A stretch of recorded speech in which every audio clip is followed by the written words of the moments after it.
All right. This is Rocko Jerome. You'll listen to The Deep Dive here on LRS102.com. I do this every Saturday and Sunday afternoon, just about. And I'm sitting here with my friend and the current LRS102.com champion, Kevo. That is I. What's happening? Up? What's up? What's happening? Now, while we were listening to music here between the show, or between the bits where we're talking to you here, we were talking about how I have a great fandom for The Rock. Back when he was truly The Rock, when very few people knew who Dwayne Johnson was, and he wasn't one of the world's most famous people. And the first time that I ever went to live wrestling was Judgment Day, which was at Louisville, not Louisville Gardens, but at the Freedom Hall. Yes. Back in, Freedom Hall, what a building. Yeah, right. And it was an amazing show. I had never seen anything like it before. Mm-hmm. I didn't pay to get in. Oh, there you go. My girlfriend at the time worked for the company that were like ushers and stuff. So I put on a white dress shirt and a pair of black dress pants. Yeah. And I snuck in. They snuck me in. This jabroni here. Yeah, I was a total jabroni who didn't pay for a ticket. And they sat me in the handicap section because that's always the place where they have extra seats. They always have a lot of extra seats there. So they knew I wouldn't be taking anybody's chair by sitting in that spot. So I got to watch the show. It was amazing. That was the night that The Undertaker returned after being gone for a long time. Oh, yeah. As the American Badass, as they called him. As the biker. Yeah, came out on a motorcycle. Yeah. Almost crashed the motorcycle into the ring. That's kind of legendary that he went a little too fast, too far. And that place, the roof came off of that place to a degree where it was really kind of frightening. It was this is out of control. There was a guy I'd never seen before was standing next to me, and he grabbed me and hugged me. And I hugged him back because the Taker was back. And then it was just an absolutely explosive show. And the energy of live is unmatched. And that energy was I've been chasing that dragon ever since. I mean, it was off the chain. But then you'll recall that The Rock lost that match, Triple H, as a result of Taker coming out. The Rock got disqualified. Yeah. And the Iron Man match, he lost the last fall. So Rock lost the match, maybe the height of his popularity in wrestling. Yeah. And after the show was off the air, Rock was walking up the aisle, right? I get chills just thinking about this. He was walking up the aisle, and I stood up, and I raised my fist to him. And I was maybe 12 yards away. Yeah. And he looked right at me, and he did it back at me. There you go. And then everyone in the building put their fist up. So you're an honorary member of the nation. It felt like there you go. There you go. Yeah, fun fact. Yeah, I'm in the nation. I mean, it was incredibly amazing to just be the first one, and then he did it back at me, right? Yeah. As if I'm Owen Hart or something in the domination. And then everybody in the whole place threw their fist up. Man, that's electric. Yeah, it was so good. So that same event, I was there as well. That's nice, man. Yeah. So I remember 99, maybe. I think that was Judgment Day 2000. Okay, that was 2000. That tracks. So yeah. But anyway, I was also there. I was present there as well. Oh wow! Where were you? Do you remember? I wasn't where you was at. Yeah. I was pretty far up. Yeah. But what I do remember about it is, back in that time, I couldn't afford pay-per-view. Sure. So I was listening. They're expensive. Yeah, they were expensive. If you didn't have a bunch of friends, and I was really down because they were in Louisville and I wasn't there. Oh yeah. And so. And I was really down about it, and the show's about to start, and my father actually surprised me with tickets. Oh, man. Very last minute, he goes, he sends one of his friends to come, because he has to work. So one of his friends is actually going to the show, and his friend had a spare ticket, so I ended up going with this other fan, and so that was the whole how I got in.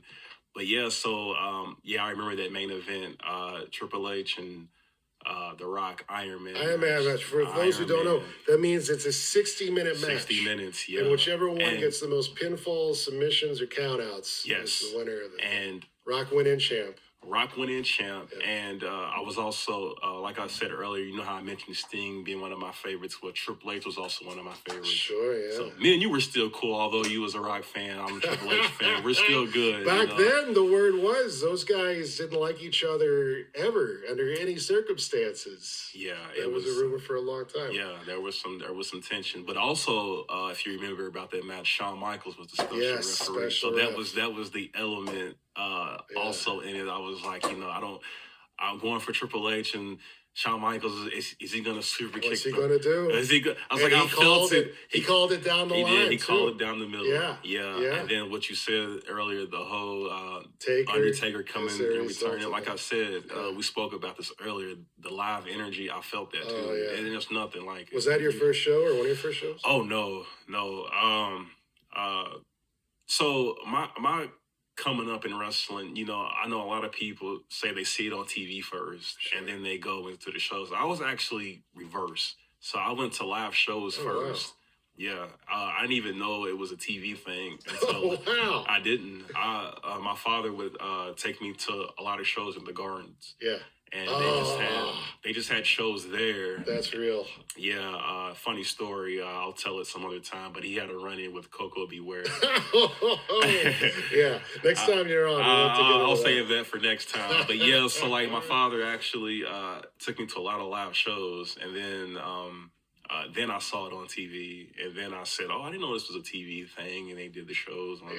So anyway, I used to go to a lot of the live shows, the Gardens, and other places, but I was pretty much raised wrestling wise in the Gardens. That's and awesome. From there, I just branched out. Man, good for you. Louisville Gardens.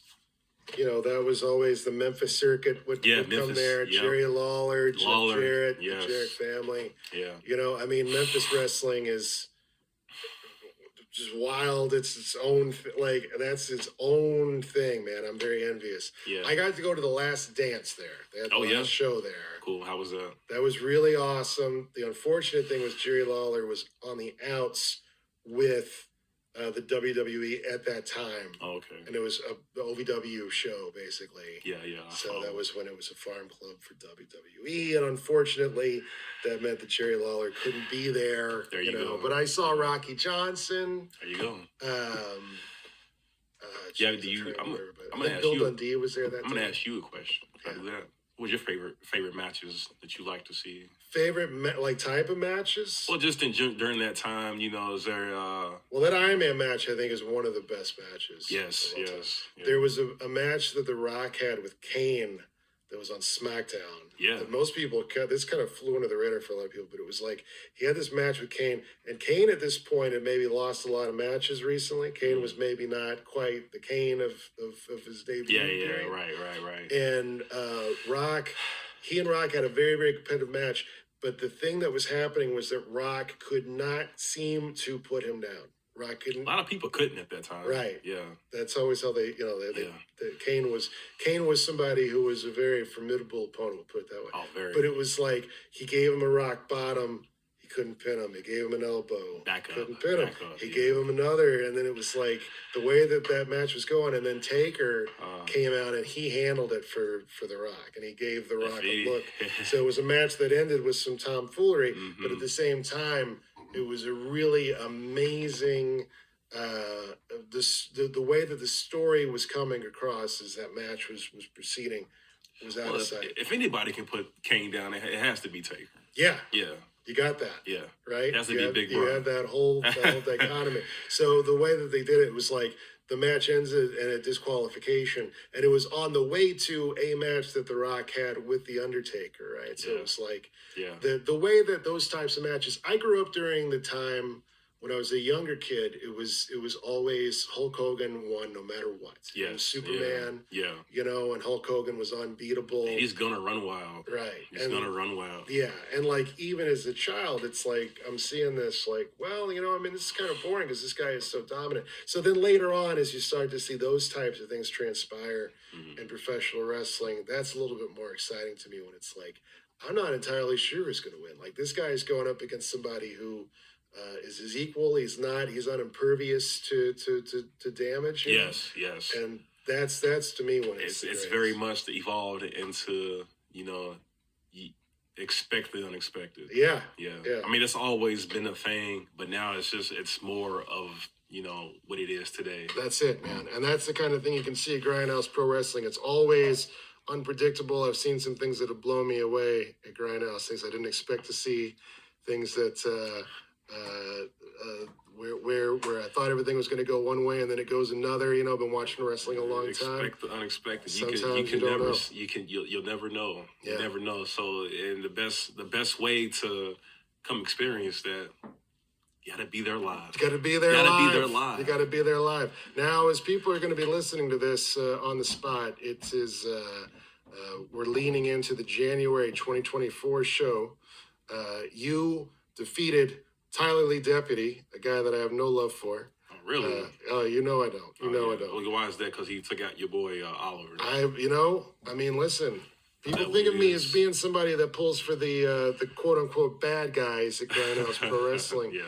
But I don't like Deputy, man, because he took out a guy that people think is a bad guy. I don't think he's nearly as bad a guy as Tyler Lee Deputy, man. You know what I'm saying? Yeah.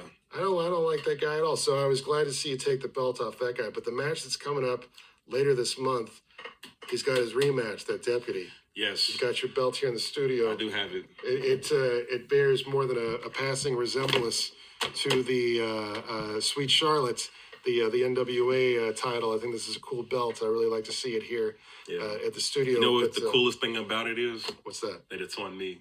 I had a feeling you were going to say that. But I didn't step on the line. Yeah, man, and I think it's probably going to stay on you after this next show, huh? Well, that's the goal, and that's what I'm training for. That's what I stay prepared for. I'm going to make whomever comes for this, I'm going to make it a task to take it away from me. Yeah. So it's not going to be easy. Right. Well, hold that thought, because I got something to talk to you about after we come back. Let's get a couple into it. Tunes here, man. Let's go. We got Kevo Thrives here in the studio from Grindhouse Pro Wrestling. You should check it out. Find it on social media. It's every place that you can find social media. You will find Grindhouse Pro Wrestling. Let's play some more tunes, and we'll come back in a little bit with Kevo Thrives.